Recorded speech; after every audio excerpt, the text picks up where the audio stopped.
Purposely. Your life, God's purpose. Listen at purposely.com. Hello, parents, and welcome back to our conversation on parenting AI. Well, last time we talked about what AI is, some of the potential benefits, and the concern of relational AI. If you have not listened to that episode, please go back to it. Today, then, we're extending from that relational AI concern come two more concerns, deepfakes and sextortion. Again, this is a conversation that is not appropriate for young ears, so find a time where you can listen to it or just have your olders around, but it is an intentional conversation that we're going to have deliberately so that we're informed and equipped and then empowered to raise kids who love God and use tech. With that, let's jump in.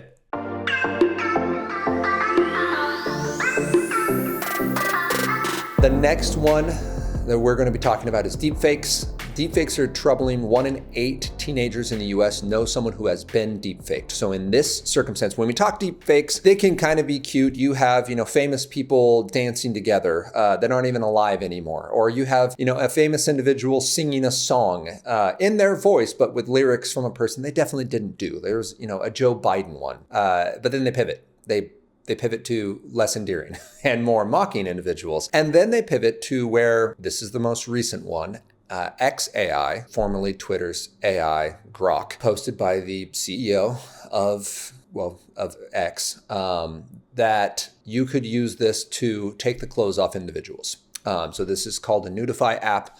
And Grok is one of the main perpetrators of this. And it was shown to be an option through the feed of the individual leading this company. So, and let's be very clear, actually, I said the CEO, it was Elon Musk. I don't want you to jump to conclusions if I mess that up. I actually didn't search who is the acting CEO of X. He has his hands in so many pots, I don't always know what he's doing. Elon Musk posted, and in one, it was him put into a bikini, and the other one, it was a woman without clothes superimposed on the side of one of his rockets. And this is concerning because he did this through his personal accounts, effectively being like, look what X or Grok can do. And over the course of 9 days, 4.4 million photos were put through that process.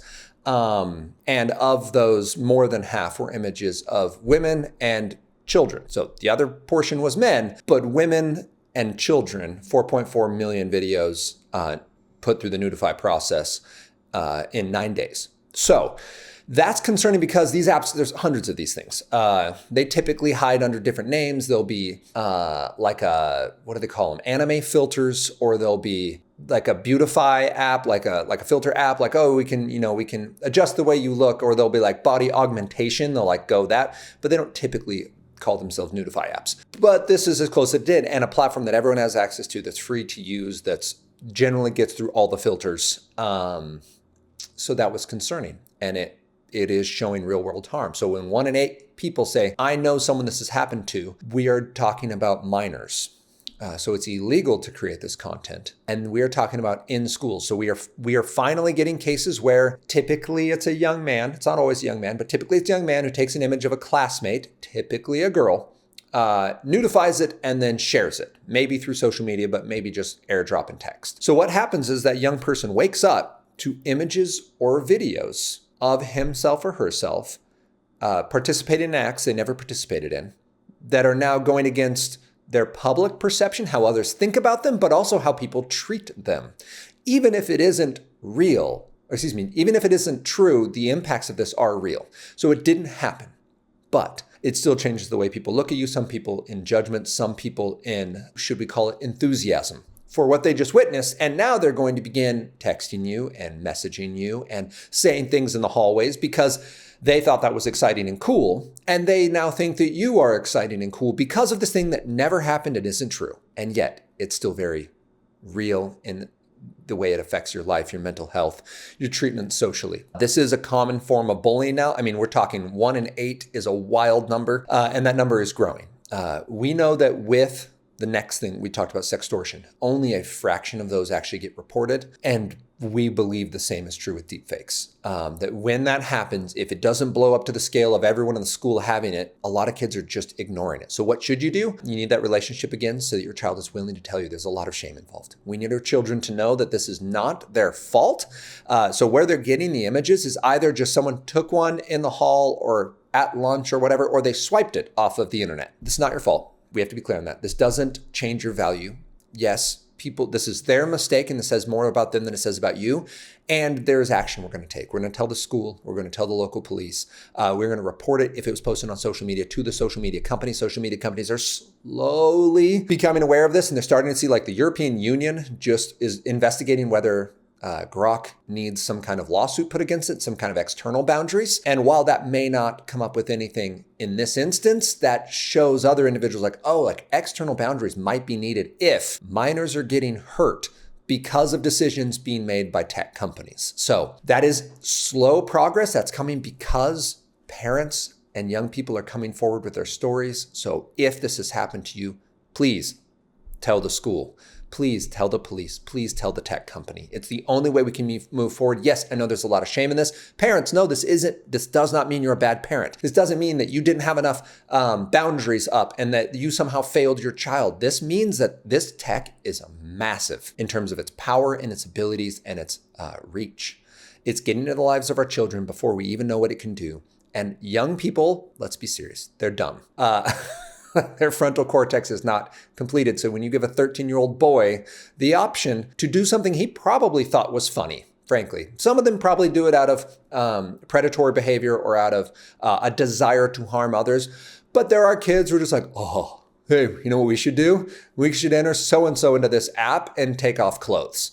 I'm not excusing the behavior. I'm saying it doesn't have to be malicious intent to have real-world harm to real-world people that cannot be excused. That young person who did it because he or she thought it was funny should absolutely still go through the process of police and academic and technological reprimand and repercussions. Referencing a story I've told you before, there was a young man who at 2 a.m.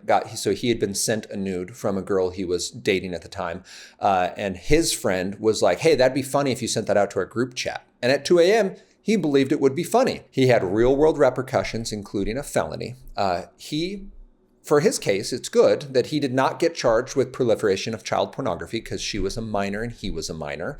But he did get a felony. I want to say it was sexual assault, I believe is what it fell under. And he did lose his chance to join the military. And he told me this story so that I could tell other students this story. And so I tell you, that is not a failure on anyone but him. And it was because of loving people surrounding that girl that he got the help he needed to recognize this isn't a joke, this isn't okay, it has real world consequences, and making this mistake does not make you a bad person. That was a bad choice. This young man is currently working in my hometown.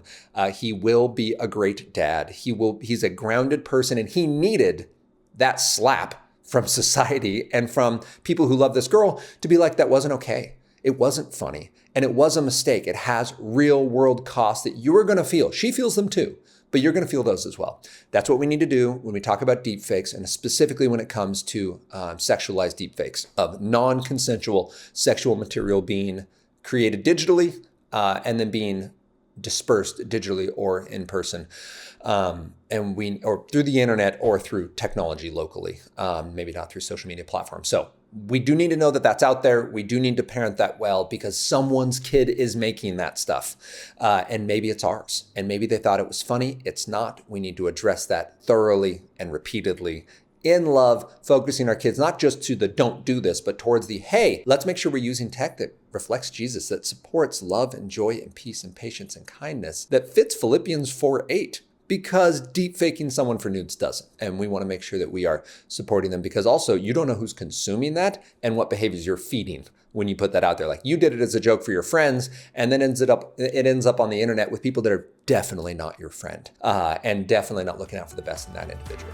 Parents, as we strive to raise kids who love God and use tech, it's intimidating to look at this next stage of life and think about what academics may look like for them. When you're thinking about college, consider George Fox University for your children because of three things. First, it's going to give you a more intimate, known environment where they have a focus on being known personally, academically, and spiritually. Your child will grow in their faith. 93% of undergrad students at George Fox last year, through the 2025 academic year, said that being at George Fox has helped them grow in their relationship with Jesus. We also want them to grow academically, which means being a part of a university with rigorous academic standards and opportunities to be engaged. They have a nationally recognized engineering, nursing, and education programs, as well as chances to study abroad here within the U.S. and then internationally. And finally, personally, to be part of a vibrant campus atmosphere where you can play intramural sports or part of their NCAA Division III athletic programs with 23 sports available. The goal here is to go to a place that's going to support your goals, not try to make you support theirs. To have that goal be to raise you up to be all God's called you to be, and to truly equip your young person with in my case, my sons or my daughter, to love God, and then from their love of God to go wherever God has called them. And that includes being equipped with a degree that'll help them do that, to be missionally equipped to love and serve others, to lead where God has planted them, and to know the gospel for themselves, to be able to share it with others. So George Fox University is an amazing resource for our kids, for our community here in the Northwest, and for anyone who's looking to raise up a young person who can love God and from that, love others. Third and finally, let's talk about sextortion. If you take relational AI and deepfakes, you get a horrific monster called sextortion, where you put your child on social media and they start conversing with others. Some of those others are deepfake children. So they're teenagers, but they're not really teenagers. They're from some other country, typically from some other country. And those individuals get them to share nudes because they've deepfaked a teenager, and they share a nude and be like, this is me. And then your child sends a not deep fake image of himself or herself. And then that person goes, hey, I know who you are now from this conversation. I know where you live. I know who your family is. And I'm going to send this image to everyone you know unless you pay me $100, $1,000, $3,000, whatever it is. So let's start at the top. One, you have to have some kind of accountability on these devices so that if nudes are going back and forth, you know. Two, you have to have some kind of support on the device and the network so you know which apps your child has, because typically they're doing this through encrypted apps. They're going to use a Telegram, they're going to use a WhatsApp, they're going to use something that, Discord, something that is difficult to track from outside. So you have to know what your child is using and be aware if new apps are being added, because that's usually the way this works. So they'll say, hey, I loved meeting you on Instagram. I'd love to talk more. Let's meet up in this other app. And that is where a lot of the predatory behavior begins and a lot of the leveraging of relationships in order to get images and then to extort money. Sometimes they don't even want money. Sometimes they just want to cause chaos and seed harm. And there was a tragic case in the UK this last year of that, where a group of individuals bullied this young person to a tragic end, that they absolutely encouraged and gave pointers, and it was horrific if you read the transcript of what was said and then what was done. The reason I share this is that wouldn't be as possible without the anonymity of the internet, the ability to deepfake another individual, and the ability to look for relationships on the internet. Kids now know this is an option because 3 in 5 teens are doing it. So they go looking for belonging on social media or with AI, and they end up in predatory situations where they are more vulnerable than they should be, because they should have real world relationships that feed the God-designed part of them to belong and to be known. And then the internet part, which is amusing, entertaining, and then I walk away. But as soon as we go to that digital space to belong, that digital cul-de-sac to find my friends, we no longer can be sure who those friends are unless you have real world relationships with them. So do not give them relational AI till they're 18. Be aware that deepfakes are a thing and that we must know what technology is available to our children through their devices. Before we give them those devices, we've already asked, is this safe? Are they ready? And is the fruit good from them using this technology? And then we continue to have loving conversations about how's it going? How are you feeling? What's going on in your life? What are your challenges? What are the blessings and benefits? Who do you play with online? Like, what's going on? This doesn't mean they can never play a game that has strangers in it. It does mean that if they're playing games with strangers in it, there have to be hedges to ensure they're not opening up third-party apps, and they're not going to other sites and locations with these individuals, and they're not sharing their deepest, darkest secrets with computer AI that is not set up to love them or care for them. All right. Oh, what to do with sextortion, excuse me. The first thing is we report it to the app that they're conversing through. And again, apps are slowly beginning to actually respond to this. We have to contact the police, and we have to put up safeguards, generally walk away from that tech and see if there's something else causing this behavior for our child. Like, is there a mental health issue at the root of it? Or was it just a kid who was trying to have fun with others and did not realize the internet was not built for kids? There's some counseling that will be needed in that, some trauma response, some loving prayer, and some real world relationships to process whatever layer of harm, but we don't know upfront. You have to ask those questions. So parents, please hear this. You are not responsible for what tech does. We do have the opportunity to parent the tech our children have access to and have in their lives. So if your child has already run into trouble, that's not a reflection on you as a parent. What is a reflection is how we're going to respond to this. Because a loving parent does not give their child a snake or a scorpion. They give their children eggs and fish because they've asked for something nutritional and something that will help them grow and something that will bring them satisfaction. And we do not hand them things that we know are inherently dangerous, that they don't have the context or the ability to protect themselves from. So we don't give them relational AI. We don't give them unfettered smartphones. We don't give them free access to the internet because they're quote unquote good kids. We don't simply blindly believe the best in them because, well, you know what? My kid would never deepfake somebody. They might. At the wrong time of day with the wrong set of people, they might. Because they're humans and they're fallible and they need a savior. And once they're saved, well, they're saved for a reason because they were broken. And the only thing that separates them from others is the Holy Spirit of God living in them and convicting them. And they don't have a frontal cortex. There are biological limitations to the amount of social pressure that they could probably withstand in a given moment. That will is like a muscle. It will fatigue. And so we want to give our children every opportunity for success. We want them to use the best tech well. So if you find a Christian AI that you've vetted and made sure works well, okay, think through that. But just because it says it's a Bible AI, don't trust it. Not on the current models of any that I've seen. Maybe you're making it. Maybe you know of one that I don't know of. Parents, we have to be relational. The response shows our love. The response shows our relationship. And that is what is our call as parents, is to be present in the hardship. So don't avoid the hard conversations. Don't beat yourself up if your child's made a mistake. Do tell school admin. Do tell the companies that produce this stuff. Do tell your administration. This is why your school should go phone free at least. Where there are no phones and absolutely one-to-one device free is coming, people. The research we're seeing on the benefits of having a laptop or an iPad in a classroom for every single kid is minimal. Yeah, you can use a tablet cart. We're like, hey, for this thing, we're going to go online and we're going to use it. And it's designed for education and it's safe for kids and it's in a network that has a hedge. Like, okay, there's a computer lab effectively. But the idea that our textbooks are just online, that our research is done through just Google searches, that all of our assignments are turned in digitally and our tests are taken digitally, like, it's going away. It's going away in real time. We will find a hybrid model so that we can teach all the kids we need to teach at the rate we need to teach them. And we can keep our kids safe and keep learning as the priority, not distraction. You get rid of smartphones and laptops in your school, your odds of deep faking, of sextortion, of online bullying, of running into relational AI during school hours using school devices, well, they drop significantly. And once you have a ecosystem of healthy relationships in person, which is what school could be really good for, then when children go to tech, they have a different norm. It's not what they're seeing every day in the hall. It's not what they're seeing.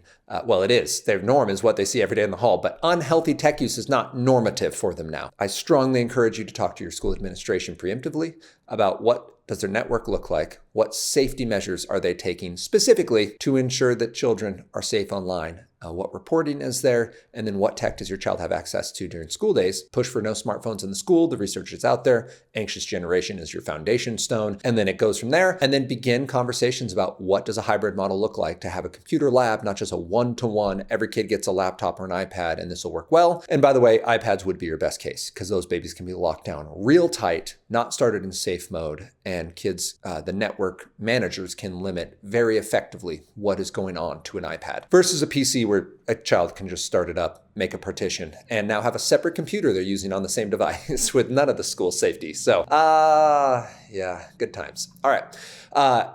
In review, when raising our children with AI, there can be possible benefits, but there's three main concerns. Our three main concerns are relational AI, deepfakes, and sextortion.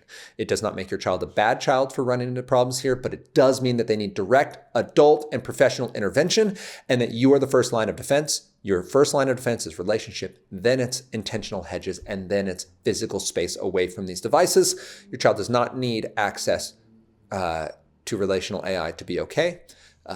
and shouldn't use it till they're 18 because that's how it's designed. And we need to be at the forefront of making sure that the best tech is being designed so that we can use the best tech well. I know this was a lot.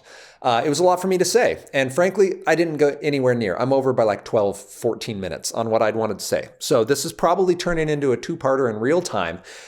In conclusion, then, my hope for you is that you feel equipped to at least begin using the words about AI. Understanding that relational AI, that should be an instant flag. Hey, you guys are using that? Can I see it? What do you talk about? Who do you talk to? Is it funny? Let me see that. Like, you don't have to drop the hammer and say, no, never. Like, start it with questions your children may already be engaging it, especially if they already have the tech to engage it. This is just beginning your conversation of inquiry. Come in curious. Okay. Then deepfakes. Know that they're out there. Not everything you see on Instagram and Facebook is real. Certainly. We didn't even talk about the fake news aspect of this. We are talking about the child safety aspect of this. Know that deepfakes are real, that 1 in 8 teens know someone who has been deepfaked in a sexual manner. It's unacceptable. And know that major companies, including Grok, which is an AI that I really appreciate the function of, and that's a horrible feature. Yeah, I don't believe that the internet should be allowed to just wantonly make pictures of minors and disseminate them as they like. So this feature needs some guardrails it does not currently have. Again, at the beginning of 2026, a conversation needs to start that. Talking about respecting others and how we even come to their defense and what that can look like to be a dead end. Even if we thought that the initial joke was funny, or even we're in the room and we thought this would be humorous, a good rule to use with our children is if the person isn't in the room with you when you're making any kind of image or recording regarding that individual, don't make it, don't disseminate it. Now, never notify even people in the room. It's a terrible decision. It will get out sideways, right? Someone in that room will think it's funny or save it somewhere that someone else will see it, and don't do it. But when making jokes and memes and stuff, if the person isn't in the room, don't make it. Don't be a part of it. So that's just a rule we can talk to our children about. And then when it comes to xtortion, let them know what their value is. It's rooted in Christ. Let them know who loves them. You do. And you're going to do everything that is necessary to keep them safe, that there's always a relational outlet that they can come to you with anything. And then you need to tell the administration and or the tech company who's producing the platform this happened on so that police can get involved, so that these individuals can get shut down, so that the apps that we know of that are doing this can be brought to, well, maybe not to justice since a lot of it's anonymous, but they can get shut down and then get deplatformed. And they can at least make it so that they're not showing up in front of our children on a regular basis. And that people who want to make mistakes have to go to darker places to make those mistakes, and that their conscience will at least have a chance to stop them instead of it being right in front of them on an app that they thought was safe with people they were just trying to have a good time with. So I hope this is encouraging to you in terms of equipping you for the work. I hope that it is raising awareness on some of the concerns we've got for our young people. And I hope that it's empowering you with a little bit of frustration, a little bit of knowledge to push back against tech companies, push back against our schools, push back against people that are not thinking of our children first, and to think of our children first when it comes to these tech resources. If you have any questions for me, you can reach out to me, Nathan@gospeltech.net. We're also on YouTube, Instagram, and Facebook at Love God, Use Tech. And you can join us next week as we continue this conversation about how we can raise kids who love God and use tech. I look forward to talking with you then.